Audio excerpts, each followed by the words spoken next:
ಇಷ್ಟ ಇಲ್ಲ ಅಂದ್ರೆ ಬಾಯ್ ಬಿಟ್ಟು ಹೇಳಿ. 10 ದಿನ ನಾನ್ ಮಂತ್ರನ ನಮ್ಮನೆಗೆ ಕರ್ಕೊಂಡು ಹೋಗ್ತೀನಿ.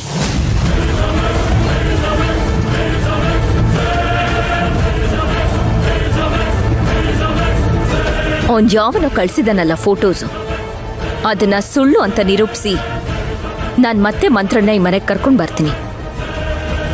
ಸರಿನಾ? ಕರ್ಕೊಂಡು ಹೋಗ್ಲಾ? ಮಂತ್ರ ಬನ್ನಿ ನನ್ನ ಜೊತೆ. ಥ್ಯಾಂಕ್ಸ್ ಅರ್ಚನಾ ಅವರೇ. ಮನೇಲಿ ಯಾರಿಗೂ ನನ್ನ ಬಗ್ಗೆ ಅರ್ಥ ಆಗ್ತಿಲ್ಲ. ನನ್ನ ಮೇಲೆ ಯಾರಿಗೂ ನಂಬಿಕೆನೂ ಬರ್ತಿಲ್ಲ. ಇಂಥ ಸಮಯದಲ್ಲಿ ನೀವೊಬ್ಬರೇ ನನ್ನ ಪರವಾಗಿ ನಿಂತಿದ್ದೀರ. ನಾನು ನಿಮ್ಮನ್ನ ತಪ್ಪು ತಿಳ್ಕೊಂಡಿದ್ದೆ, ಆದ್ರೆ ಯಾವುದೇ ಕಾರಣಕ್ಕೂ ಈ ಮನೆ ಬಿಟ್ಟು ಬರಲ್ಲ. ಒಂದ್ ವೇಳೆ ಬರ್ಬೇಕು ಅಂತ ಅನ್ಸಿದ್ರೆ ಈ ಮಂತ್ರನ್ ದೇಹ ಮಾತ್ರ ಹೊರಗಡೆ ಹೋಗುತ್ತೆ, ಜೀವ ಇಲ್ಲೇ ಇರುತ್ತೆ. ಯಾಕೆ ಅಂದ್ರೆ ನನಗ್ ಶಾಂತಿ ನಿವಾಸ ಅಂದ್ರೆ ಪ್ರಾಣ. ಶಾಂತಿ ನಿವಾಸನೇ ಉಸಿರು. ಇಲ್ಲಿರೋರು ಎಲ್ರೂ ನನ್ನವ್ರೆ.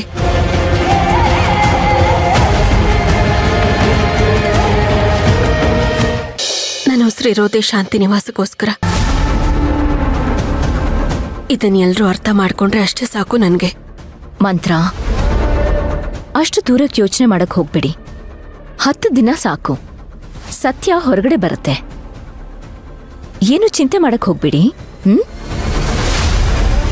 ಅಮ್ಮ, ನೀವು ದೊಡ್ಡವರು. ನಾನು ಆಕಸ್ಮಿಕವಾಗಿ ಮನೆಗೆ ಬಂದು ನನ್ನ ಮನ್ಸಿಗನ್ಸಿದ್ದೆಲ್ಲ ಮಾತಾಡ್ಬಿಟ್ಟೆಮ್ಮ. ನನಗೂ ಸ್ವಾತಂತ್ರ್ಯ ಇದೆ ಅಂತಾನೆ ಮಾತಾಡ್ದೆ. ತಪ್ಪು ಅಂತ ಅನ್ಸಿದ್ರೆ ಇಲ್ಲಮ್ಮ, ನೀನ್ ಹೇಳ್ತಾ ಇರೋದ್ರಲ್ಲಿ ಏನೋ ಒಂದು ಅರ್ಥ ಇದೆ ಅಂತ ಅನ್ನಿಸ್ತಾ ಇದೆ. ಸಾಧನಾ, ಸಿದ್ದು, ಸುಶಾಂತ, ಸುಕ್ಕು, ನನ್ನ ಮಾತನ್ನ ಚೆನ್ನಾಗಿ ಅರ್ಥ ಮಾಡ್ಕೊಳ್ಳಿ. 1 ವರ್ಷ ಇದ್ದ ಹಾಗೆ ಈ ಮನೇಲಿ ಇನ್ನು ಮುಂದೆ 10 ದಿನ ಇರೋದಿಲ್ಲ. ನನ್ನ ಮಾತು ಎಲ್ರಿಗೂ ಅರ್ಥ ಆಯ್ತು ಅನ್ಕೋತೀನಿ.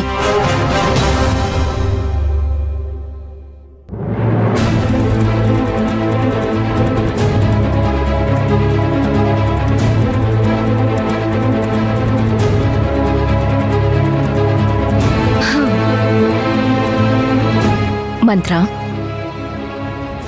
ನೀವೇನು ಯೋಚನೆ ಮಾಡಬೇಡಿ. ನಿಮ್ ಜೊತೆಲಿ ಕಷ್ಟ ಸುಖಕ್ಕೆಲ್ಲ ನಾನಿರ್ತೀನಿ.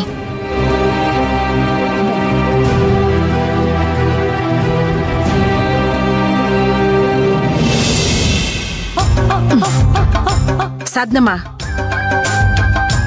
ಈ ಭೂಮಿ ತಲೆಕೆಳಗಾಗತ್ತೆ ಅಂತಾರಲ್ಲ, ಅದಿದೇನಾ? ನನಗೇನು ಅರ್ಥ ಆಗ್ತಿಲ್ಲ ರತ್ನಮ್ಮ. ಏನ್ ನಡೀತಾ ಇದೆ? ಅರ್ಚನಾ ಈ ತರ ಯಾಕೆ ಮಂತ್ರನ್ ಪರ ವಹಿಸ್ಕೊಂಡ್ ಬಂದ್ಲು? ನಿಜವಾಗ್ಲೂ ನನಗೊಂದು ಅರ್ಥ ಆಗ್ತಿಲ್ಲ. ನಂಗೂ ಅರ್ಥ ಆಗ್ತಿಲ್ಲ.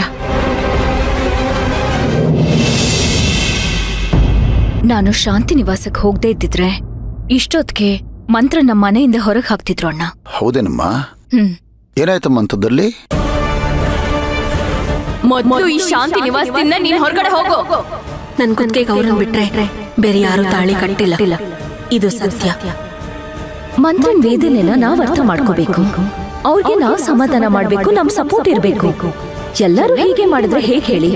ಒಂದ್ ರೀತಿ ಒಳ್ಳೆ ಕೆಲಸ ಮಾಡ್ದೆ ಕಣಮ್ಮ. ಸದ್ಯಕ್ಕಲ್ಲಿನ ಪರಿಸ್ಥಿತಿನ ಸರಿ ಮಾಡಿ ಬಂದಿದೆಯಲ್ಲ, ನನಗದೇ ಸಮಾಧಾನ. ಯಜಮಾನ್ರೆ, ಹೀಗೆ ಕೇಳ್ತಾ ಇದ್ದೀನಿ ಅಂತ ತಪ್ಪು ತಿಳ್ಕೊಬೇಡಿ. ಯಾಕೆ ಯಜಮಾನ್ರೆ ನಿಮ್ಗೆ ಮಂತ್ರ ಮೇಡಮ್ ಅವ್ರ ಮೇಲೆ ಅಷ್ಟೊಂದು ಕರುಣೆ? ಶಂಕರು, ಮಂತ್ರ ಅಂತಲ್ಲ, ಯಾವುದೇ ಹೆಣ್ಣಾದ್ರೂ ತನ್ನ ಮದುವೆ ವಿಚಾರದಲ್ಲಿ 1ಕ್ಕೆ 100 ಸಾರಿ ಯೋಚನೆ ಮಾಡ್ತಾರೆ. ಯಾವುದೇ ಕಾರಣಕ್ಕೂ ತನ್ನ ಮೇಲೆ ಕಳಂಕ ಬರೋದನ್ನ ಹೆಣ್ಣು ಇಷ್ಟಪಡೋದಿಲ್ಲ. ಅದಕ್ಕೆ ಆಗ ಮಾತಾಡದೆ ಅಷ್ಟೇ.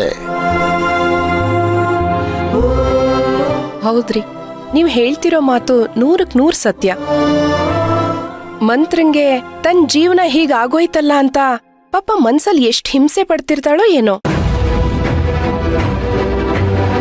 ನಿಜ ಸುಮಾ, ಆ ಕ್ಷಣದಲ್ಲಿ ಮಂತ್ರನ ಮನಸ್ಥಿತಿ ಹೇಗಿರಬೇಡ.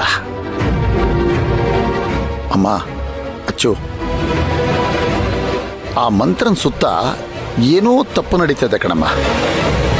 ಯಾರೋ ಸಂಚು ಮಾಡ್ತಾ ಇದ್ದಾರೆ ಅಂತ ನಂಗೆ ಅನ್ನಿಸ್ತಾ ಇದೆ. ಅದೇನು ಎಂಥದ್ದು ಅಂತ ನೀನೇ ಕಂಡುಹಿಡಿಬೇಕಲ್ಲ ಕಂದ.